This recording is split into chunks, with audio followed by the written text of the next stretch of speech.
Insurgency is simmering in southern Thailand. The three provinces of Patani, Narathiwat and Yala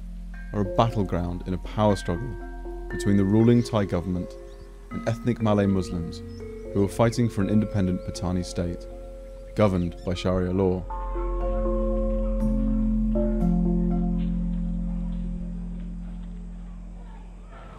This is a separatist war, and religion is caught in the crossfire. Buddhism and Islam are at the heart of these conflicting identities, and both sides are vulnerable to foreign influence and religious extremism. Some fear that radicalization has already begun.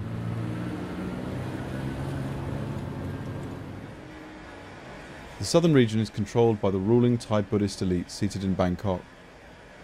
They have deployed 70,000 security personnel across the southern provinces. That's about one rifle for every 25th person living here. The soldiers are everywhere, and the region is infested with military checkpoints. Vehicles are searched around the clock, and suspects are detained at the whim of Thai soldiers. Malay Muslims feel a strong sense of injustice at the hands of the Thai authorities, who many see as the imperialist occupier of their Patani homeland. Alienated, estranged, and ignored by the ruling elite in Bangkok, Malay separatists took to arms 50 years ago. They have been fighting ever since. We always name ourselves as freedom fighters because we fight for our freedom, we fight for our rights. We don't want anything that doesn't belong to us. We just fight and we just want all the things, those are the things that have been taken away from us. Our rights to self-determine ourselves and our right to decide our own future. Abu Hafez al-Hakim is president of the Islamic Liberation Front of Patani, a pro-independence group which has opposed Thai rule in the southern provinces since 1959. The organisation demobilised its militant wing long ago. He is now a member of Mara Patani, a collective of Malay separatist groups formed in 2015 to revive negotiations with Thailand's military government.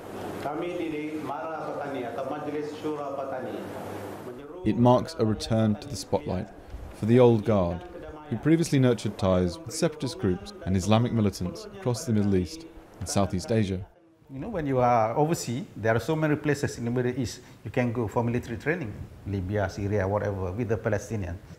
But my other friends, who are already in the high-ranking people in the movement right now, they all went for military training. Abu Hafez admits that some militants active today have received training in Afghanistan, and that Taliban tactics may have been adopted. During the peak of the violence in the mid-2000s, monks, soldiers, and civilians were beheaded and their corpses mutilated. It ushered in a level of barbarism the likes of which the southern provinces had never seen before. While Hafez admits that extremist tactics may have been adopted, he insists that radical ideology has not. He says there is no collaboration between this insurgency and Islamic radicals such as Jemaah Islamiyah, Al-Qaeda, or Islamic State. We do see some, they have personal, maybe some of us, they have personal relationship with people in the Qaeda or people in the JI, but not as organization. I don't see any organization in Patani at all, whether it is POLO, BRN or BIVP or JMIP. In fact, they have official connection with these groups. Maybe they know some friends personally. That thing I can verify.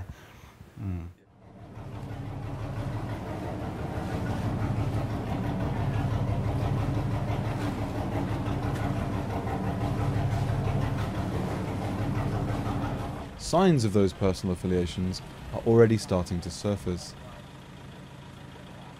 At the Takbai border crossing on the Golok River, travellers browse mugshots of Thailand's most wanted. Top of the list is the Bangkok bomber, who's suspected of planting the bomb that killed more than 20 people at Erwan Shrine in August 2015.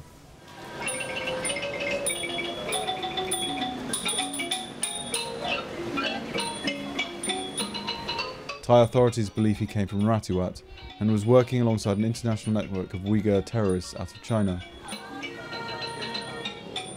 It is unclear which groups operate in the country today or how deep their influence runs, but there are legitimate concerns that young Malay Muslims may fall under the spell of Islamic radicals such as Islamic State.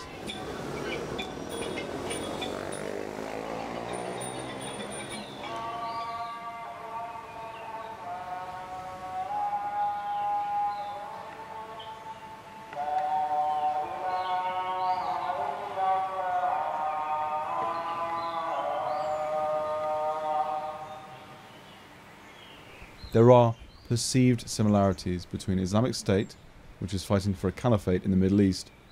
and Malay separatists, who are fighting for an independent Patani, free from Thai rule.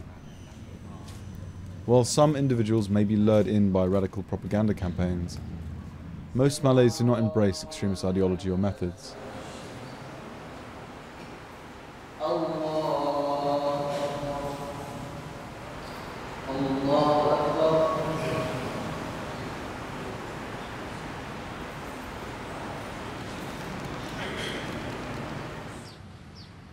Ismail Taha is a student activist at the Prince of Songkhla University in Patani,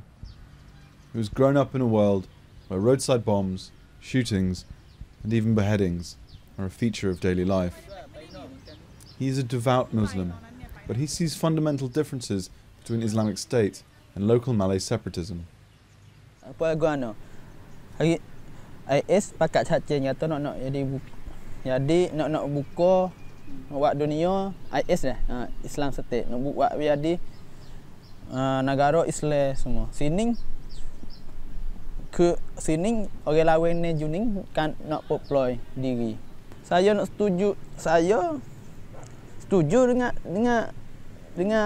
IS kalau turut nama IS Islam tu saya setuju dah. Tapi tak setuju di kabuangkan apa dengan tujuan yang buat tu sebab hari ni saya rasa pun bukan itu.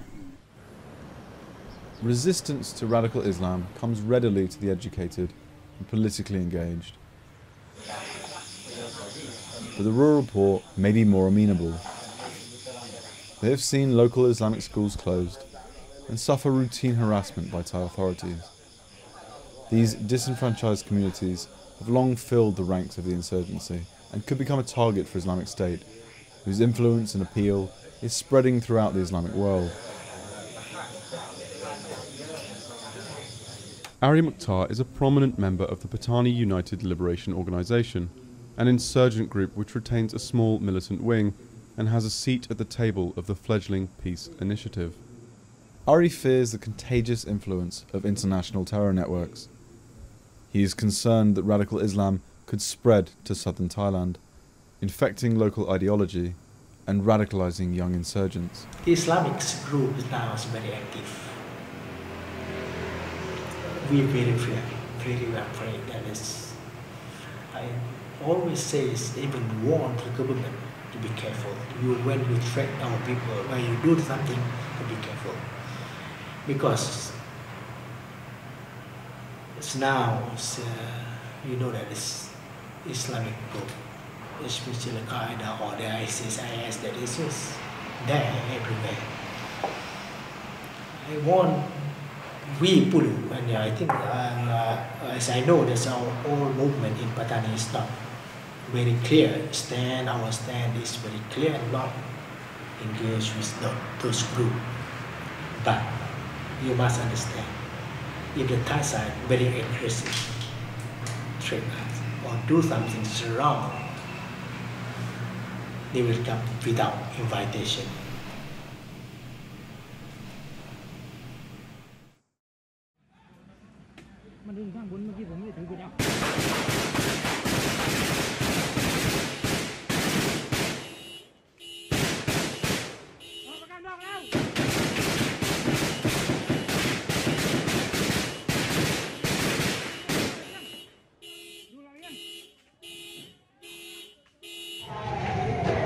The war for southern Thailand has escalated in the last decade. Since 2004, more than 6,000 people have been killed and 14,000 wounded. Most of the victims are civilians, and Human Rights Watch has criticised insurgents for terrorising Buddhist communities. This has created a climate of fear and anxiety across the southern provinces.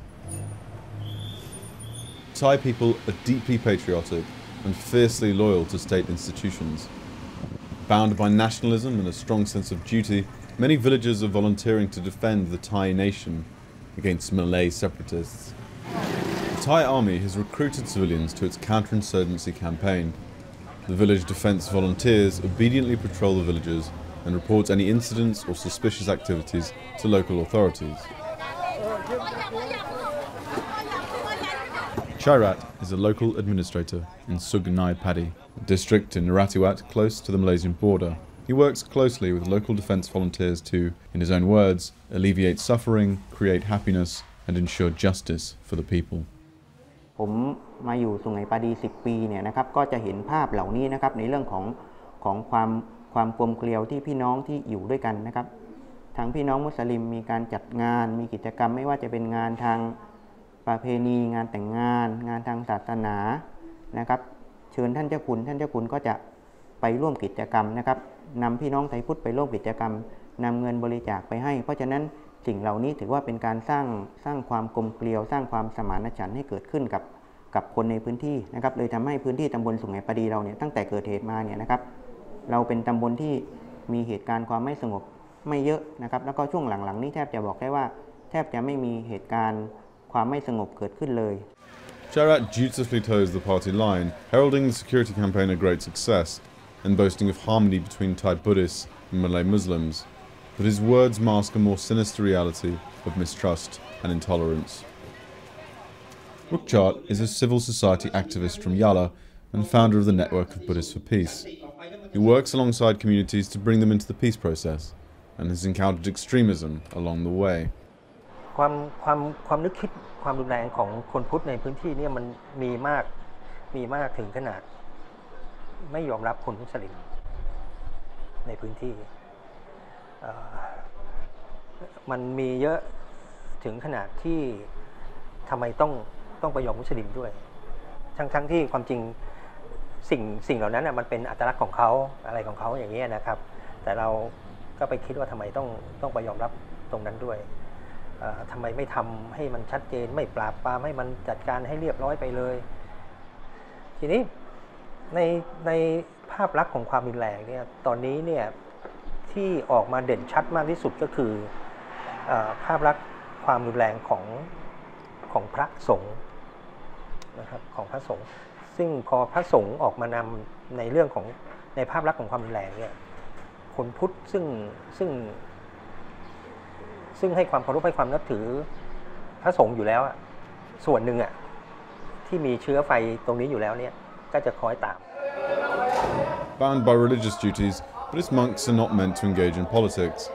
But across the border in Myanmar, some of the clergy are inciting violence between Burmese Buddhists and Muslim Rohingya in Rakhine State. Rukchart is concerned that Burmese monks will extend their influence to southern Thailand and inflame the conflict here. คือตอนนี้เนี่ยเราที่กังวลจะกังวลในเรื่องของพระที่ฮัดคอร์เพราะว่าเรากลัวที่จะเหมือนกับพม่าเรากลัวจะเป็นแบบนั้นแล้วยิ่งทีนี้เราได้ข่าวว่าพระที่พม่าเนี่ยสนใจที่จะมา3 จังหวัดอะไรเงี้ยเราก็เลยวิตกกังวลถือว่าวิตกกังวลไปก่อนนะว่าถ้ามาจริงเนี่ยเราจะทำยังไงเขามาหรือยังคะยัง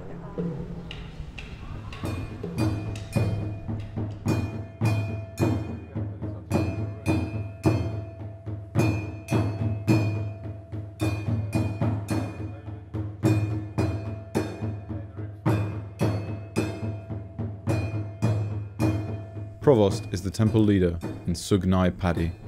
He's lived here for many years. He understands the extremist elements within the community and the so-called Buddhist hardcore, but he disapproves of religious persecution happening in Myanmar. คือถ้าแลกเปลี่ยนความคิดกันเนี่ยแลกเปลี่ยนความคิดเห็นนั้นได้อยู่แต่ว่าจะมาทำแบบประเทศไทยจะมาทำแบบพม่าไม่ได้เขาฆ่าพระตอนนี้เกือบ20 กว่ารูปนะ ที่ทั้งโดนบาดเจ็บทั้งนั้นกับเกือบ20ด้วย21รูปรู้ว่าเขาก็เลยอยากจะมาแลกเปลี่ยนความคิดเห็นตรงนี้ไม่ใช่มาฉุกเพื่อจะให้คนพูดขึ้นมาไอ้ต่อสู้กับมุสลิมไม่ใช่แต่เขาเป็นห่วงตรงนั้นแหละกลัวจะเป็นอย่างแบบนั้นอีกไง More than 20 Buddhist monks have been brutally assassinated by insurgent fighters in southern Thailand since 2004. Monks are revered within Thai culture, and these targeted killings cut straight to the heart of the Thai community. Thai Buddhists feel unable to practice their faith, and this has eroded the spiritual fabric of Thai society in the south. Fearing for their lives, many monks have left the region, taking their congregations with them. As Thai Buddhists embark on their steady exodus north, some go as far as to say that insurgents are winning the war for southern Thailand.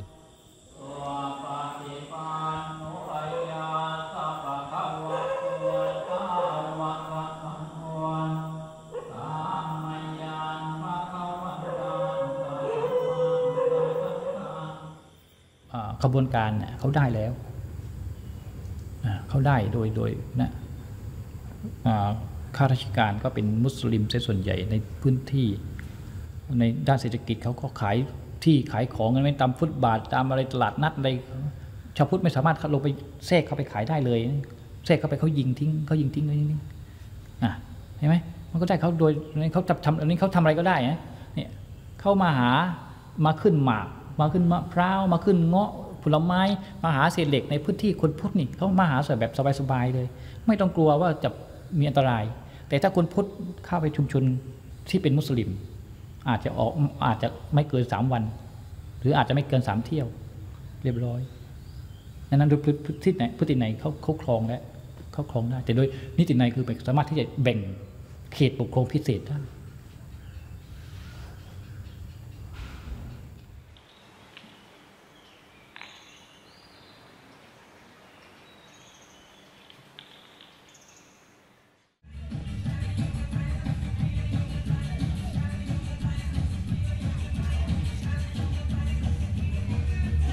Muslim and Buddhist communities have lived side by side for hundreds of years. But this war has come between them. Leaders on both sides are worried that outside forces are using faith to further their own agendas and are distorting local ideologies in the process. It is the youth who are most at risk, and the twin dangers of Buddhist extremism and radical Islam could fan the flames of conflict in southern Thailand for years to come. As these nations remain divided by their faith and unwavering patriotism, the death toll slowly marches on in the land of smiles.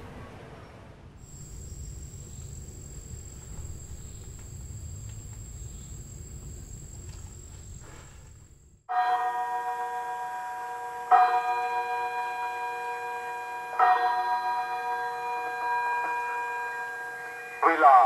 8 นาฬิกา